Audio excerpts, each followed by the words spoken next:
Bonsoir à vous tous. Merci d'être avec nous. Nous sommes dans le programme du soir sur New World Info ce lundi 30 novembre 2020.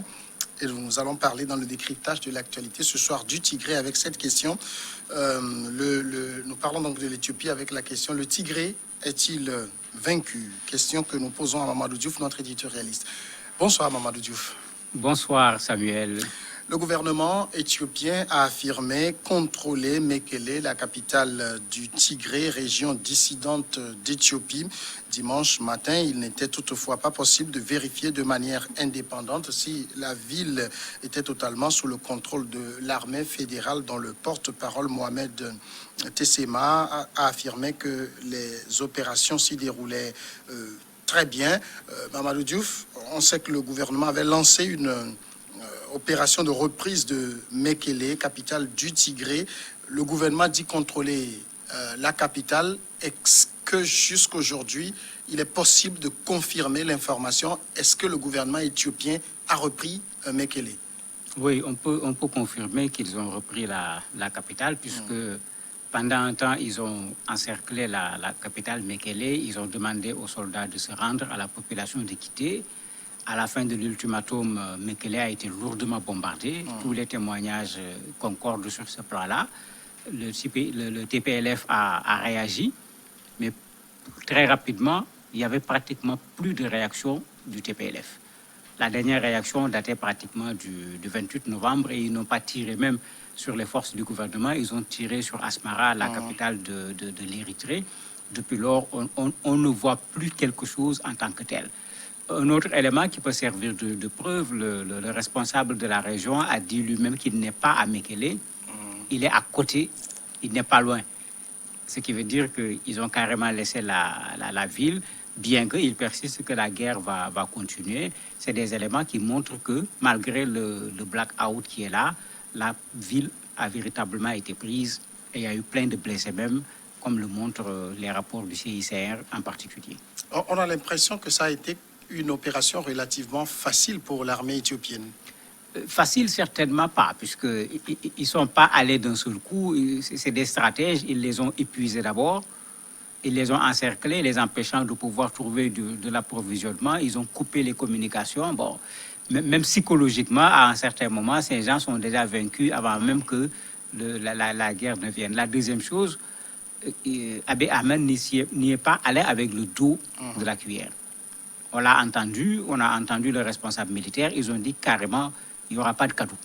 Et c'est ce qu'ils ont fait, parce que quand ils ont commencé à bombarder, les témoignages étaient clairs, les bombardements ont été intenses, de sorte qu'aujourd'hui, tout le monde se pose la question, quel va être le bilan humain?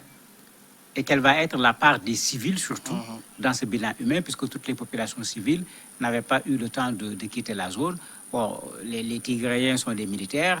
Quand tu regardes la force de feu de l'adversaire, tu dois savoir est-ce que tu as la capacité de répondre ou bien il faut replier. C'est comme s'ils ont préféré replier parce qu'il n'y a pas eu un accord où on s'est assis, le chef des Tigréens n'a pas signé l'armistice, ils n'ont pas reconnu leur défaite. Au contraire, ils disent qu'ils vont continuer la guerre. Mais est-ce que ce n'est pas aussi cette prise de Mekele n'est pas... j'allais dire, même s'il y a eu des combats, on n'a pas vu une véritable résistance, alors qu'on sait qu'en face, l'armée tigréenne, elle est organisée, elle est forte en hommes. Est-ce qu'il ne faut pas s'en méfier? Il faut plus que s'en méfier, parce qu'aujourd'hui, une bonne partie des spécialistes considèrent que les Tigréens ont opté pour ce qu'ils connaissent très bien, c'est-à-dire la guérilla.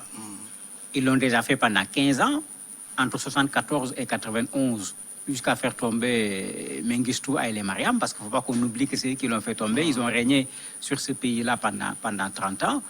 Aujourd'hui, la question que les gens se posent, c'est est-ce que leur choix, au lieu d'être un affrontement, ou même s'ils parvenaient à résister, ils vont finir par perdre la bataille sur le plan militaire et perdre un très grand nombre d'hommes également sur cette bataille, ils se sont plutôt dispersés.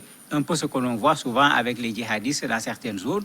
Bon, on dit qu'on est venu, ils sont partis, on ne nous présente pas des prisonniers, il n'y a pas des gens qui signent pour accepter qu'il y a défaite, pour dire que l'adversaire, il n'est pas véritablement en face. Aujourd'hui, beaucoup de gens pensent que, puisqu'ils ont déjà cette expérience de la guérilla, certainement leur stratégie a consisté à dire, sur le coup, pour une guerre d'une semaine, on ne risque pas de pouvoir résister. Retournons à nos pratiques que nous connaissons très bien. Et ils se sont dispersés pour devenir à nouveau une guérilla, ce qui ne fera pas l'affaire de l'Éthiopie, puisqu'on va en ce moment vers une guerre très longue qui s'arrêtera on ne sait pas quand. Donc, Mekele, c'est la capitale du Tigré, mais est-ce que c'est le dernier bastion tigréen? Oui, c'était le dernier bastion. C'est-à-dire c'est là où vraiment les gens étaient bel et bien installés, armés, avec tout ce qu'il faut. Le reste, ce n'était pas des espaces extrêmement importants, même quand on voyait la communication du gouvernement éthiopien, c'est Mekele qui les intéressait. Ils ne parlaient pratiquement pas du reste parce qu'ils savaient que s'ils prenaient Mekele, le TPLF n'a pratiquement plus rien en termes de bastion, puisque c'était vraiment le bastion du TPLF, et ça depuis toujours, pas seulement pour cette guerre-là. Ce n'est pas pour rien que le gouvernement avait un œil fixé sur cette ville, en sachant qu'en prenant cette ville, on déstabilise nécessairement le TPLF. Ils n'ont plus leur système d'organisation, un certain nombre d'éléments dont ils disposaient au niveau de cette ville, ils les perdaient en même temps, parce qu'en parlant de la victoire, le président a dit qu'ils ont récupéré des chars, du matériel d'artillerie, etc. Parce que quand on veut aller se réfugier quelque part, on ne peut pas aller avec ces armes lourdes-là, on est obligé de les laisser sur place. Donc c'est clair que le TPLF a perdu énormément avec la chute de Mekele. Mais le chef du TPLF, il est bien vivant, il est là. Il a parlé même, il a parlé, il a été très clair. Il dit qu'il n'est pas loin de Mekele, c'est ce qu'il a dit. Il dit qu'ils vont continuer la guerre. Donc il n'a pas déposé les armes. Il a fait certainement un repli stratégique, puisque lui également, il connaît la guerre, ce n'est pas un novice à la matière. Qu'est-ce qu'ils ont préparé aujourd'hui? C'est toute l'équation, puisque jusqu'à présent, cet espace est encore sous blackout pratiquement total. On a des informations qui sont juste parcellaires. On a du mal à mettre les informations les unes à côté des autres pour avoir une vision claire et globale de ce qui se passe au niveau de la région. Le TPLF a quand même tiré des roquettes en direction d'Asmara, la capitale de l'Érythrée. Pourquoi ce choix, cette tactique? En fait, à défaut de pouvoir s'attaquer aux militaires de l'Éthiopie, pourquoi ne pas ramener cette guerre qu'eux avaient menée? Parce que ce qu'on oublie, c'est que le conflit entre l'Éthiopie et l'Érythrée, c'est pendant que ces Tigréens également étaient au pouvoir pendant 30 ans. On était tout le temps à deux doigts d'une guerre. Certainement, ils se sont dit, on va perdre. Au lieu de perdre tout simplement, pourquoi ne pas ramener le chaos qui était là entre les deux pays? Et puisque cette zone du Tigré est à la frontière avec l'Érythrée, s'il y a ce chaos, quand on veut faire de la guérilla, mais le chaos, c'est l'idéal pour pouvoir faire de la guérilla. La guérilla devient difficile dans une zone où tout se passe normalement. La guérilla est plus intéressante quand il y a de la déstabilisation. Certainement, ils cherchent cette déstabilisation. L'autre élément, dès les premiers tirs qu'ils avaient faits sur Asmara, ils accusaient l'Érythrée d'avoir appuyé l'Éthiopie dans cette guerre, en particulier des avions ont quitté Asmara pour venir bombarder, puisque c'est juste à 150 km. Mais pour ces derniers bombardements, ils n'ont pas revendiqué ces bombardements comme ils avaient revendiqué les premiers bombardements sur Asmara. Mais est-ce que ce ne sera pas contre-productif? Est-ce que ces Tigréens ne risquent pas plutôt d'avoir l'Éthiopie et l'Érythrée contre eux? Mais dès le départ, c'est la question que tout le monde s'était posée. Il était plus logique que ces gens aillent se cacher au Soudan, en Érythrée, pour peut-être se préparer et revenir à la charge. Mais l'Érythrée, comme je l'ai dit tout à l'heure, c'est leur ennemi depuis plus de 30 ans. Je vois mal l'Érythrée recevoir les Tigréens sur son territoire. De sorte qu'effectivement, les gens n'ont pas compris pourquoi chercher un second front au risque d'être pris en sandwich entre l'Éthiopie et l'Érythrée, puisqu'ils sont à la frontière de l'Érythrée. Ça, les stratèges n'ont pas compris, ou bien c'est peut-être juste un désespoir de cause, comme disent certains analystes, pour pouvoir entraîner un conflit à caractère régional, puisque là, s'il y a un conflit à caractère régional, s'ils veulent faire de la guérilla, les conditions sont meilleures que s'il n'y a pas de conflit, parce qu'en ce moment, ce n'est pas l'Érythrée qui va donner la possibilité aux Tigréens de pouvoir se réfugier sur leur sol. Le Soudan veut sortir de ses propres guerres. Ce n'est pas le Soudan également qui va se mêler à une autre guerre à ses frontières. Alors peut-on dire clairement que le Tigré est vaincu? Vaincu militairement, oui, mais les Tigréens n'ont pas dit leur dernier mot. Et si on en croit ce que leur chef a dit, on peut s'attendre à une guérilla qui va certainement poser des actes de sabotage, des actes de violence, est-ce que ça va se limiter au Tigré tout simplement? Ou bien est-ce que ça va concerner toute l'Éthiopie? Parce que c'est vrai que c'est la zone où il y a le plus de Tigréens, mais ce n'est pas là seulement où ils sont. Et d'ailleurs, on voit même qu'au niveau de l'État, on a commencé à attraper des Tigréens qui sont des hauts gradés au niveau de l'armée, au niveau de la fonction publique, etc. Ça veut dire qu'il y a une crainte au niveau de l'Éthiopie que les choses ne s'arrêtent pas au niveau du Tigré seulement, que des sabotages puissent aller jusqu'au niveau même de la capitale, Addis Abeba. Mais s'ils veulent mener une guérilla, ce sera à partir d'où, possiblement? Ben, certainement, d'abord, à partir de cette zone du Tigré qu'ils connaissent certainement très bien, puisque c'est là où on retrouve le plus les Tigréens.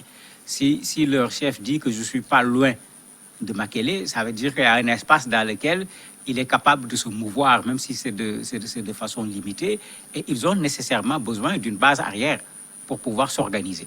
Certainement, ils connaissent suffisamment la région pour voir comment ils vont s'organiser à partir de cette région. Ils connaissent également une partie du territoire, puisque comme je l'ai dit au départ, ils ont déjà fait 15 ans de guérilla. Certainement, ils savent où aller se retrouver, ils savent où se cacher pendant un temps pour pouvoir ressortir ensuite et essayer de frapper des coups contre le pouvoir fédéral. La traque, elle va se poursuivre.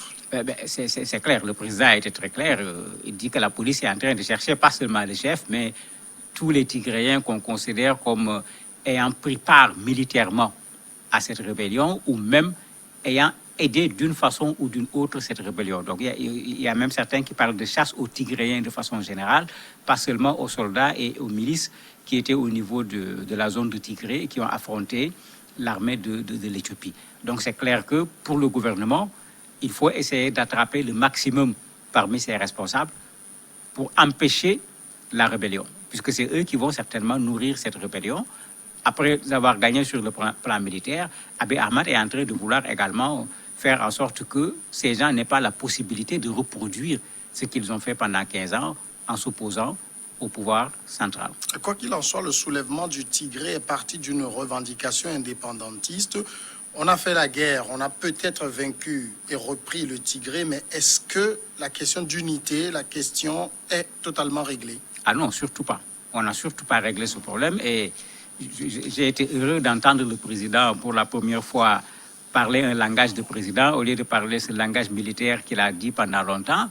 Il a dit lui-même clairement, il faut reconstruire, il faut le retour également des populations. Mais le problème, les Tigréens avaient déjà considéré Abiy Ahmed comme quelqu'un qui était venu pour les combattre, eux en particulier, puisqu'ils n'ont cessé de le répéter depuis qu'il est arrivé. Il y a beaucoup de Tigréens qui étaient en première position au niveau de l'administration, au niveau de l'armée, etc., qui ont perdu leur poste. Il ne faut pas qu'on oublie également que ces Tigréens étaient dans un conflit avec les Amaras, qui sont les plus proches d'eux d'un point de vue géographique. Et ces Amaras ont fortement, pour ne pas dire totalement, soutenu le gouvernement central. Ce qui veut dire qu'au-delà de l'aspect militaire, même entre ces deux groupes ethniques qui sont frontaliers, si je peux l'appeler ainsi, d'un point de vue géographique, on peut assister également à une difficulté qui va amener l'Éthiopie vers une autre incertitude où ce ne sera pas simplement le gouvernement central qui sera concerné, mais, comme le disent certains, une guerre civile entre deux entités du même pays. Mamadou Diouf, merci d'avoir répondu à nos questions. C'est moi qui vous remercie. Voilà qui nous amène tout de suite à la pause et après on passe à l'invité de ce soir.